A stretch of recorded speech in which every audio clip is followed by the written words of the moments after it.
Class 12th subject B और topic है foreign trade. तो हम लोग 2-3 दिन से विदेशी व्यापार पढ़ रहे हैं। विदेशी व्यापार की परिभाषा, अर्थ, कठिनाई, उसका विदेशी व्यापार कैसे जन्म हुआ और विदेशी व्यापार के गुण दोष, महत्व, लाभ हानि इतना अध्ययन कर चुके हैं। आज हम लोग अध्ययन करेंगे कि विदेशी व्यापार की क्या कठिनाइयाँ हैं। What is difficulties of foreign trade?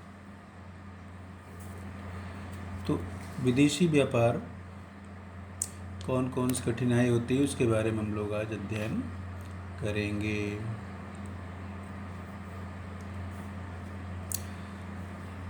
तो विदेशी व्यापार की अनेक कठिनाइयाँ होती हैं। उन्हीं कठिनाइयों के बारे में हम लोग आज अध्ययन करेंगे। पहला है दूरी, डिस्टेंस। विश्व के अनेक देश एक दूसरे देश से काफ़ी दूर हैं, फिर भी दोनों देशों के बीच लेन देन, क्रय विक्रय, आपसी विनिमय ये सब होता है। तो इस कारण से शीघ्र एवं घनिष्ठ व्यापारिक संपर्क स्थापित करने में भी कठिनाई होती है। इसका लाभ केवल बड़े व्यापारी ही उठा पाते हैं, जिनके पास विदेशी माल की जानकारी प्राप्त करने की सुविधाएं उपलब्ध होती हैं। तो विदेशी व्यापार में जो पहला संकट है, पहली कठिनाई है, वो है दूरी की। दूसरा है भाषा भेद, लैंग्वेज डिफरेंस। प्रत्येक देश की अपनी एक अलग भाषा होती है। वह देश उसी भाषा में काम करता है। इससे एक देश के व्यापारी दूसरे देश के व्यापारी की बात को समझना और अपनी बात को समझाना अत्यंत कठिन हो जाता है। तीसरी कठिनाई है अधिक जोखिम, मोर रिस्क।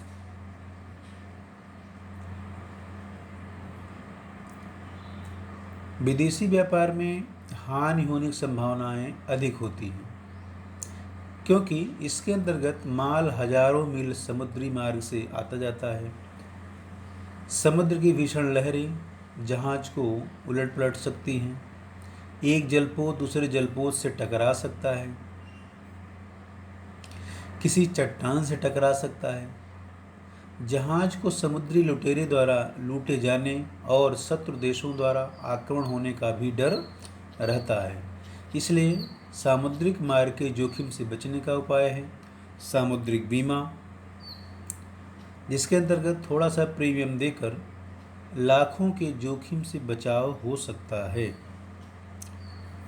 नेक्स्ट है यातायात एवं संदेशवाहन, ट्रांसपोर्ट एंड कम्युनिकेशन। विदेशी व्यापार में दूरी अधिक होने के कारण माल को उचित स्थान पर पहुंचाने में अधिक समय लगता है, जिससे आयातकर्ता को माल की सुपुर्दगी शीघ्र नहीं मिल पाती और व्यय भी बहुत अधिक होता है, जिससे माल का विक्रय मूल्य बढ़ जाता है। इस संबंध में विज्ञापन के नए आविष्कारों से इस कठिनाइयों को दूर करने में सहायता मिली है। नेक्स्ट है सीमा शुल्क, कस्टम ड्यूटी। प्रायः संसार के सभी देशों में माल आयात निर्यात कर लगाया जाता है। सभी देश जो है वो आयात निर्यात दोनों प्रकार के कर वसूल करते हैं, जिससे उनके राजस्व में वृद्धि होती है। इससे माल का मूल्य भी बढ़ जाता है और विदेशी व्यापार को बहुत बड़ी क्षति होती है। आयात कर का उद्देश्य विदेशी वस्तुओं के मूल्य को बढ़ाना और निर्यात कर का उद्देश्य देश के बाहर माल को जाने से रोकना। इस प्रकार के कर लगाए जाते हैं। नेक्स्ट है सूचना का अभाव, लैक ऑफ इंफॉर्मेशन। विदेश में वस्तु विशेष की मांग का पता लगाने और विभिन्न व्यापारियों की आर्थिक स्थिति तथा उनके व्यापारिक व्यवहार की सच्ची जानकारी प्राप्त करना अत्यंत कठिन हो जाता है। वर्तमान समय में विदेशी व्यापार की विश्वसनीय सूचना देने के लिए bank, chamber of commerce, agent, विदेशी एजेंट और सूचना केंद्र आदि स्थापित किए गए हैं। नेक्स्ट है भुगतान में कठिनाई, डिफ़िकल्टी ऑफ पेमेंट। विदेशी व्यापार में माल के मूल्य निर्धारण एवं मूल्य भुगतान करने में बहुत कठिनाई होती है, क्योंकि प्रत्येक देश की मुद्रा अलग अलग होती है। इस कठिनाई को रिजर्व बैंक की सहायता से दूर किया जा सकता है। कानूनों में अंतर, प्रत्येक देश के अपने अपने नियम कानून हैं। सभी देशों के आयात निर्यात संबंधी कानूनों में अंतर होने के कारण व्यापार करते समय व्यापारियों को भुगतान व अन्य शर्तों के बारे में संदेह बना रहता है। दो देशों के बीच कानूनों में भी अंतर होता है, इसलिए भी विदेशी व्यापार में कठिनाई, दिक्कत आती है। नेक्स्ट है माल की जांच में कठिनाई, difficulty in inspection of goods. विदेशों से माल जो आयात निर्यात होता है, तो आयात करते समय नमूने और सूचनाओं पर ही विश्वास करना पड़ता है। दूरी बहुत अधिक होने के कारण माल की जांच संभव नहीं है तथा माल को वापस लौटाना भी बहुत कठिन है। नेक्स्ट एंड लास्ट है अनेक औपचारिकताएं, मेनी फॉर्मेलिटीज़। प्रत्येक देश विदेशी व्यापार को नियंत्रित करने के लिए अनेक औपचारिकताएं अपनाता है। वस्तु के आयात निर्यात के लिए समय समय पर लाइसेंस देने पड़ते हैं और अनेक सूचनाएं देनी पड़ती हैं। इसके अतिरिक्त आयात निर्यात की विधियों में भी अनेक कठिनाइयाँ, जटिलताएं आती रहती हैं, उन्हें भी दूर करना। इस प्रकार विदेशी व्यापार में अनेक कठिनाई का सामना दोनों देशों को करना पड़ता है, आयातक देश को भी और निर्यातक देश को भी। अब हम लोग पढ़ेंगे विदेशी व्यापार संबंधी कर, duties relating to foreign tax. विदेशी व्यापार करते हैं तो मुख्यतः दो प्रकार के कर लगाए जाते हैं, टैक्स, आयात कर और निर्यात कर। आयात कर क्या है? जब एक देश का व्यापारी विदेशों से माल खरीद कर अपने देश में लाता है तो उस पर जो कर लगाया जाता है उसे आयात कर कहते हैं। मतलब विदेश से माल मंगाने पर जो कर लगाया जाता है उसे आयात कर। इसका ठीक उल्टा है निर्यात कर, एक्सपोर्ट ड्यूटी। जब एक देश का व्यापारी देश की सीमाओं के बाहर माल भेजता है तो उस पर जो कर लगाया जाता है उसे कहते हैं निर्यात कर। और दोनों करों को मिला करके हम लोग सीमा शुल्क, कस्टम ड्यूटी कहते हैं। इनके लगाने सरकार को राजस्व की वसूली होती है। ये कर निर्धारित आधार पर लगाए जाते हैं, जैसे मूल्यानुसार कर, एड वोलोरम टैक्स। जब कर निर्धारण वस्तु के मूल्य के अनुसार होता है, कितने का मूल्य है, तो उस पर जो मूल्य, उस मूल्य पर जो कर लगता है उसे मूल्यानुसार कर कहते हैं। यह कर बीजक मूल्य के अनुसार एक निर्धारित प्रतिशत के रूप में अथवा बीजक मूल्य में कुछ प्रतिशत जोड़कर उस पर एक निश्चित प्रतिशत के रूप में कर लगाए जाते हैं।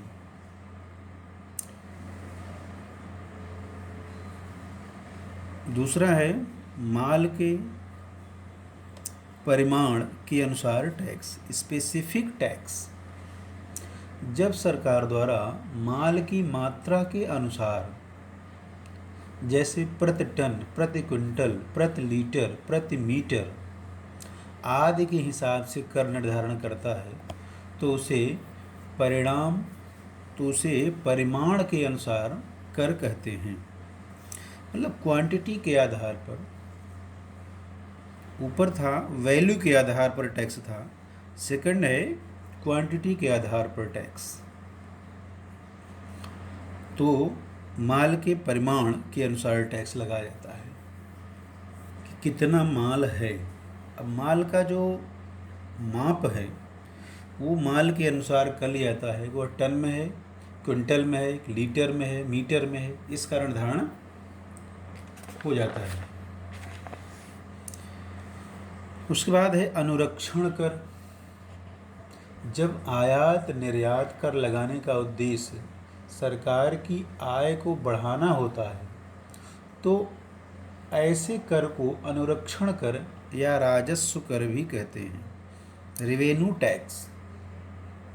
इन करों की दर बहुत कम होती है, इसलिए विदेशी व्यापार पर इनका कोई प्रतिकूल प्रभाव नहीं पड़ता है। इस प्रकार के कर साधारणतया आरामदायक एवं विलासिता की वस्तुओं पर लगाए जाते हैं। जिस देश में इस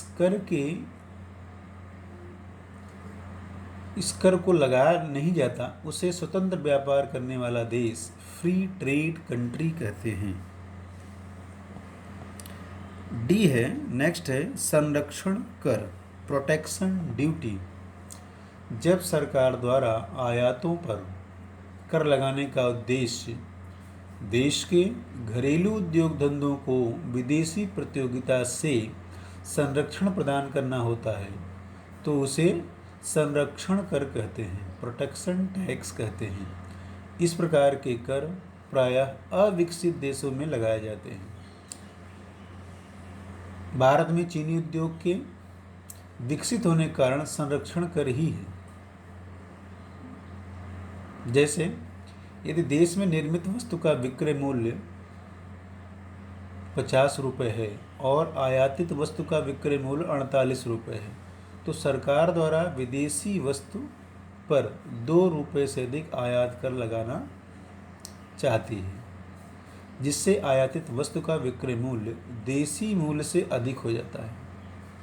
इस प्रकार विदेशी वस्तु देशी वस्तु की तुलना में महंगे होने के कारण बिक नहीं पाते और स्वदेशी वस्तु की मांग बढ़ती है, ज़्यादा बिकते हैं, तो इसको संरक्षण कर कहते हैं। और ऐसे देश को संरक्षण देश, प्रोटेक्टिव कंट्री कहते हैं। नेक्स्ट एंड लास्ट है अधिमान्य कर, प्रेफरेंशियल ड्यूटीज।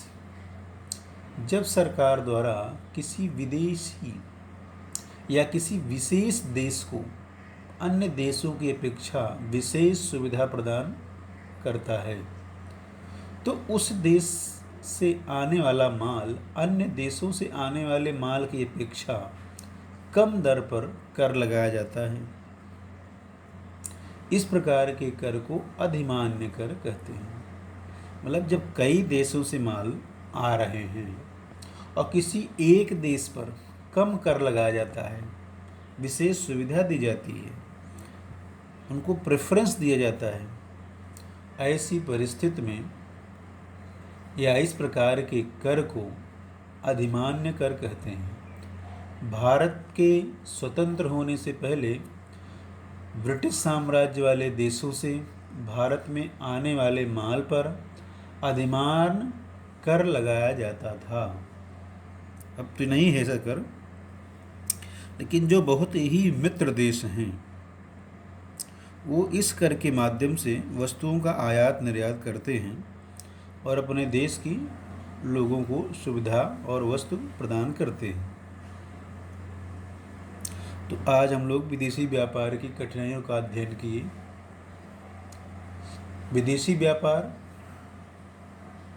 बहुत इम्पोर्टेंट चैप्टर है, इसमें से एक कोई न कोई क्वेश्चन अवश्य रहते हैं बोर्ड में।